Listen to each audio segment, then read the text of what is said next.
Hey guys, welcome back to our channel. This is Sophia here. இன்றைக்கி நம்ம ஒரு DML vlog தான் பார்க்க போகிறோம். போன சண்டே 27th இஃப்தார் அன்றைக்கி எங்கள் வீட்டில் பாப்பாவுக்கு பர்த்டே. அதனால் ஒரு சில இஃப்தார் ரெசிபிஸ் தான் நாங்கள் ரெடி பண்ணியிருந்தோம். அதுவும் அந்த டே எங்களுக்கு எப்படி போச்சு அப்படின்ற ஒரு டே இன் மை லைஃப் vlog வந்து பார்க்க போகிறோம். ஸோ வீடியோக்குள்ளே போகிறதுக்கு நீங்களும் நம்மளோட சேனல் சப்ஸ்கிரைப் பண்ணலைன்னா மறக்காமல் சப்ஸ்கிரைப் பண்ணிவிட்டு பக்கத்தில் இருக்க பெல் ஐக்கானையும் கிளிக் பண்ணிக்கோங்க. ஸோ மார்னிங் எப்பயும் போல் ஏஞ்சிட்டு ரெகுலர் டேஸ் மாதிரி போச்சு. ஸோ நான் குக் பண்ண ஸ்டார்ட் பண்ணதுலேருந்து உங்களுக்கு வந்து வீடியோ சொல்லியிருக்கேன். ஃபர்ஸ்ட் வந்து ரோஸ் மில்க் ரெடி பண்ணேன்.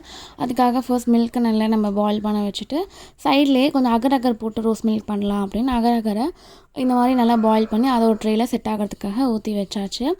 நெக்ஸ்ட் நம்ம இப்போ வந்து ரோஸ் மில்க்கு அந்த மில்க் வந்து நல்லா பாயில் ஆகிட்டு வந்ததுக்கப்புறமாட்டி அதில் வந்து நல்லா கொஞ்ச நேரம் சில் பண்ண வச்சுட்டு அந்த பாயில் ஆன மில்கில் சுகரு, ரோஸ் மில்க் எசன்ஸு, சப்ஜா சீட்ஸு இது எல்லாமே போட்டு அப்புறமேட்டு நம்ம அந்த அகரில் பண்ணி வச்சுருந்தோம் இல்லையா, அதையும் குட்டி குட்டி க்யூப்ஸாக கட் பண்ணி வச்சுருந்தேன். அதையும் போட்டு ஃபஸ்ட்டு ரோஸ் மில்க் ரெடி பண்ணி ஃப்ரிட்ஜில் வந்து கொஞ்சம் நேரம் கூலிங் ஆனால் நல்லாயிருக்கும் அப்படின்றதுக்காக அதை செட் பண்ண வச்சாச்சு. நான் சைட் பை சைடு எல்லாமே தான் செஞ்சுட்டு இருந்தேன். பட் உங்களுக்கு அப்படி மிக்ஸாக காட்டினா புரியாதுன்றதுக்காக தனித்தனியாக ஒவ்வொரு ரெசிபியாக காட்டுறேன். நெக்ஸ்ட் ஃப்ரூட் கஸ்டர்ட்காக மில்க் நல்லா அகைன் நல்லா பாயில் பண்ண சிம்லேயே வச்சு பாயில் பண்ணி அதில் கஸ்டர்ட் பவுடர் மிக்ஸ் பண்ணி போட்டேன். அதை நான் வீடியோ கிளிப் எடுக்கலை. அதை நல்லா பாயில் பண்ணி ஓரளவுக்கு திக்காக, எங்களுக்கு ரொம்ப திக்காக இருந்தால் பிடிக்காது அப்படின்னா கொஞ்சம் லிக்விட்லேயே வந்து நல்லா எடுத்து அதையும் நல்லா சில் பண்ணியாச்சு ரூம் டெம்பரேச்சர் ஆனதுக்கப்புறம். அதில் நாங்கள் இன்றைக்கி எந்த ஃப்ரூட்ஸுமே போடல, வெறும் பொமோகிரானேட் மட்டும் தான் ஆட் பண்ணியிருந்தோம். அதில் நல்லா பொமோகிரானேட்டும் அப்புறமாட்டிக்க பாதாம் வந்து குட்டி குட்டியாக கட் பண்ணி கொஞ்சம் அந்த நட்ஸும் வந்து நல்லாயிருக்கும் அப்படின்னு வெறும் பாதாம் மட்டும் ஆட் பண்ணி அதையும் போட்டு அதையும் வந்து ஃப்ரிட்ஜில் வந்து ஃபஸ்ட்டு இந்த மாதிரி கொஞ்சம் சில்லாக வேண்டியதெல்லாம் பண்ணி ஃப்ரிட்ஜில் சைட் பை சைட் நாங்கள் வச்சுட்டே இருந்தோம். ஸோ இந்த ரெண்டும் அப்புறமாட்டிக்கு இன்னும் வந்து நான் அகர் பண்ணியிருந்தேன். ஃபஸ்ட்டு ரோஸ் மில்க்குக்கு பண்ணிவிட்டு அப்புறமாட்டி கஸ்டர்டு பண்ணிவிட்டு நெக்ஸ்ட் வந்து சும்மா வெறும் அகர் பண்ணலாம் அப்படின்னு கொஞ்சம் தண்ணி பாயில் பண்ணிவிட்டு இந்த அகரை கொஞ்ச நேரம் வந்து நான் சோக் பண்ணி வச்சுருவேன். பண்ணிவிட்டு அந்த அகரையும் ஆட் பண்ணிவிட்டு அது கூட சுகர் ஆட் பண்ணி நல்லா பாயில் பண்ணிட்டேன். இந்த இடத்துல என்ன ஆயிடுச்சுன்னா, நான் மெஷர்மெண்ட் வந்து கேட்டு பண்ணதில் நான் தப்பு பண்ணிட்டேன். தண்ணி வந்து அதிகமாக யூஸ் பண்ணிட்டேன். ஸோ நம்ம மில்க் ஆட் பண்ணுறதுனால தண்ணி கம்மியாக ஆட் பண்ணோம் போல். நான் தண்ணியே 2 கிளாஸ் ஆட் பண்ணிட்டேன். அதனால் அது ரொம்ப தண்ணியாக ஆகிடுச்சு. அதுக்கப்புறம் திருப்பி அது கொஞ்சம் பட்டிட்டிக்கிறீங்கனால தான் எங்கள் மம்மி பார்த்து கொடுத்தாங்க. அம்மா நல்லா ஒரு பிளேட்டில் வந்து கோகோனட் ஆயிலை போட்டு நல்லா அது ஃபஸ்ட்டு போட்டு வச்சிடணும்.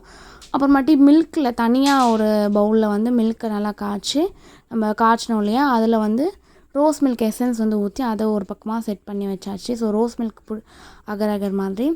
இங்கே சைட் பை சைடு வந்து எங்கள் அக்கா வந்து ப்ரான் வடை வந்து செஞ்சுட்டு இருந்தாங்க, எறா வடை.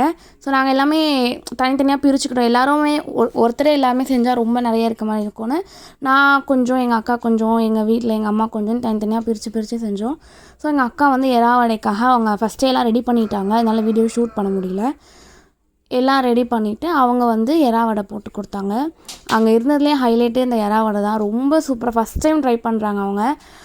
கொஞ்சம் ஸ்டார்டிங்கில் கொஞ்சம் அப்படியே எல்லாம் சொதப்பினாலும் ஃபைனலாக சூப்பராக இருந்துச்சு அந்த எறா வடை. ஸோ அவங்க சைட் பை சைடு எறா வடை ரெடி பண்ணிகிட்டு இருந்தாங்க. நான் கீழே இந்த இதெல்லாம் ரெடி பண்ணிகிட்டு இருந்தேன். இன்றைக்கி வந்து 27th இஃப்தார். அது மட்டும் இல்லாமல் எங்கள் வீட்டில் பாப்பாவுக்கும் பர்த்டே அப்படிங்கிறனால சரி ஓகே இந்த இஃப்தார் கொஞ்சம் நிறைய நம்ம ரெடி பண்ணி இன்றைக்கி இந்த இஃப்தாரை இது பண்ணலாம் அப்படின்னு பிளான் பண்ணியிருந்தோம். அதனால தான் இவ்வளோ இஃப்தாருக்கு ரெடி பண்ணது.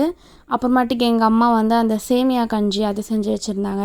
அப்புறம் எங்கள் அண்ணன் வந்து புதுசாக ட்ரை பண்ணுறேன் அப்படின்னு ப்ரெட்டை வச்சு குலாப் ஜாமுன் பண்ணிகிட்டு இருந்தாங்க. அதுவும் நல்லா தான் வந்துருந்துச்சு.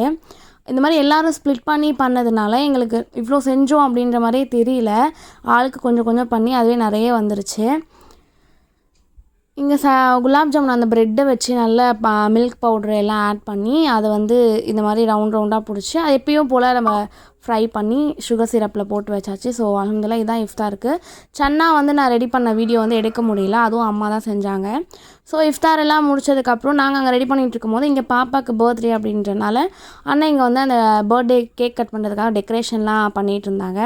அதையும் ஒரு கிளிப் ஆட் பண்ணியிருக்கேன். என்னென்ன சேட்டை பண்ணிகிட்ருக்கேன். இவ தான் வந்து பர்த்டேகள் இப்போ வருவா பாருங்கள். இவ தான் என்னென்ன சேட்டை பண்ணிகிட்ருக்கு பாருங்கள்.